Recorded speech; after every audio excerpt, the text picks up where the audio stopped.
Earlier, you mentioned that everyday moments in your life seem to unexpectedly bring memories of your mom back in ways that catch you off guard emotionally. I'd like us to show things down and really sit with one of those moments together so we can better understand what is happening with you emotionally and mentally when those memories come up. Can you walk us through a recent moment when the grief felt especially intense or overwhelming for you? Yeah, this past Sunday I went to the store just like running normal errands and stuff, and I went to the coffee aisle and I saw my mom's favorite creamer and I just completely froze. It was all just like hitting me at once. Take your time as you think back to that moment when you noticed the creamer and felt yourself freeze. What started happening inside your body and your thoughts right there? Um, my chest felt really like tight. My mind just kept racing. You know, like I should have called her. I should have been there for her more. I should have done all these things. Like I felt really overwhelmed, and I just really felt like I should have done more. So, those thoughts sound incredibly heavy to carry in a moment that was supposed to just be a normal trip to the store.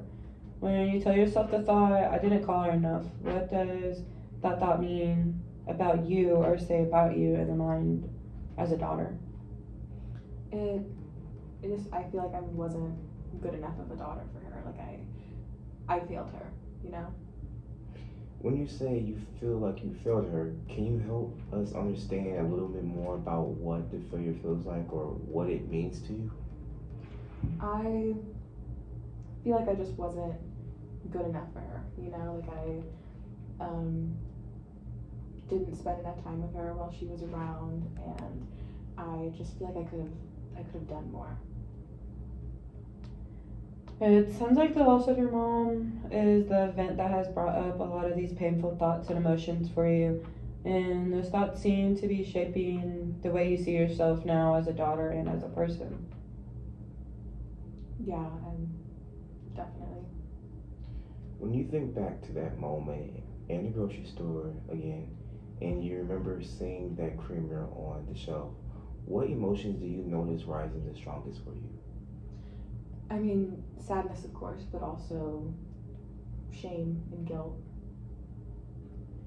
So at the same time that you're feeling deep sadness because you miss your mom, you're also carrying guilt about things you wish might have been different between the two of you. Yeah. If we stay with that guilt for a moment and look at it a little bit more closely, what do you think that guilt says about how important your relationship with your mom really was for you? Um, my relationship with my mom was really important to me. One of the most important relationships. It sounds like the guilt might actually be connected to how deeply you cared about her and how meaningful that relationship was for you. Yeah, I mean, I could see that. A lot of people who lose someone they love find themselves replaying memories like that in their minds. They often go over past conversations or moments and wonder if they could have done something differently. Yeah, I that definitely happens a lot for me.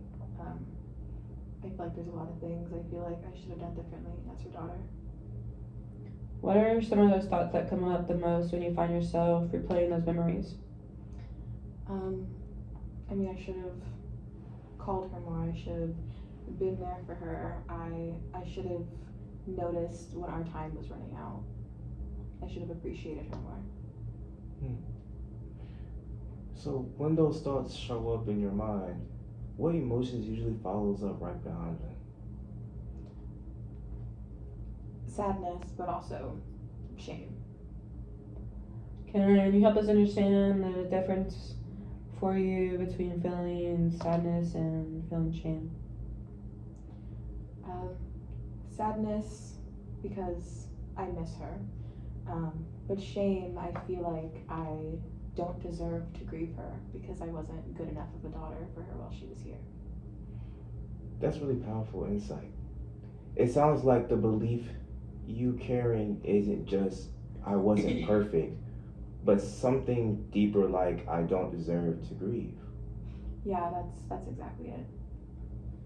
So let's say with that belief, for a moment, when those thoughts show up, what do you normally do in response to them? Sometimes I try to just brush it off or distract myself, and honestly, other times I just completely shut down. When you say shut down, what does that look like in your daily life? I stop answering all my texts. I don't really want to get out of bed, and I don't feel like talking to anyone. So since your mom has passed away, it sounds like some of the behaviors have changed, especially when it comes to withdrawing from people and isolating yourself more than you're used to. Yeah, I definitely isolate myself a lot more than I ever did before.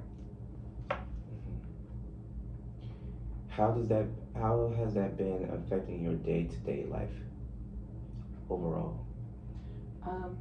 I have a hard time sleeping. You know, sometimes I just wake up in the middle of the night just thinking about her. Um, So that sounds really draining. Trying to carry those thoughts and emotions while still managing everyday responsibilities. yeah, it's definitely also, I have a hard time focusing on stuff because the thoughts keep coming. I just can't, I have a hard time with it. Okay. You mentioned earlier feeling like you're stuck in your grief. What makes you feel like you're stuck?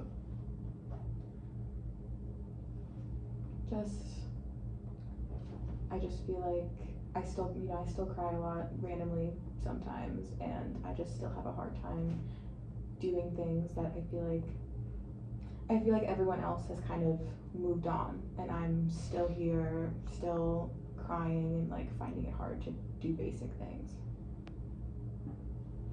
So let's do a scenario. If someone else has lost their parent and experienced some of those same feelings, would you see them as being stuck?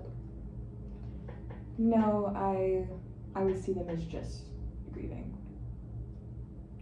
What makes it feel different when it's your experience, when you're experiencing those same emotions? It's different for me because I feel like I should be stronger than that, you know?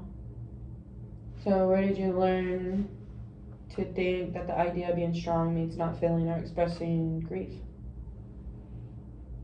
Growing up, I guess, I come from a family who really didn't talk about their emotions or their feelings at all. So maybe grief feels unfamiliar to you rather than wrong.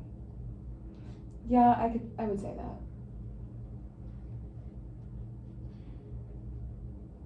Before we finish today, we also like to talk about ways you've been coping with the grief. What are some things you've already been doing that help even a little when things feel overwhelming? Um, I like to journal sometimes, especially when the thoughts just get to be too much. I like to look at old photos of us when I really miss her. Those both sound like really meaningful ways to stay connected with her memories while also allowing yourself to process your emotions. Have you noticed if journaling helps release some of the thoughts that have been building up in your mind? I would say so, because I feel like I'm like getting them out there, and yeah, it definitely releases some of those thoughts onto paper. It really helps. Yeah, that's a really healthy coping strategy. hmm Sometimes people also find comfort in talking with others who have experienced similar losses. One option is Grief Share, which is a structured support group where people meet weekly and talk about the grieving process. Another option could be local hospice grief support groups, which are often free and open to the community. And if meeting in person feels overwhelming right now, there are also online grief support groups where people share their experiences and support each other. I feel like talking to someone who actually gets it and like is going through the same thing could really help me. Mhm. Sometimes it can also help to set a small goal related to coping, so the next step for healing feels, manageable. In counseling, we often use something called a SMART goal, which means the goal is specific, measurable, attainable, relevant, and time bound. So it feels achievable instead of overwhelming. That sounds like it would be nice. Thinking about what we talked about today, what is one small step you feel comfortable taking this week to support yourself? Maybe checking out one of those support groups you mentioned. That sounds like a really good starting step. So the goal we can set together is that before our next session next week, you will reach out to at least one support group and write down the meeting times and contact information so you can decide whether you would like to attend. That sounds manageable. I could do that. You did really meaningful work today. You explored some painful thoughts and emotions and began separating the grief from the guilt you've been carrying. From everything you shared today, it's clear that you are not a failure. You are a daughter who loved her mother deeply. We'll keep building on that progress together next time.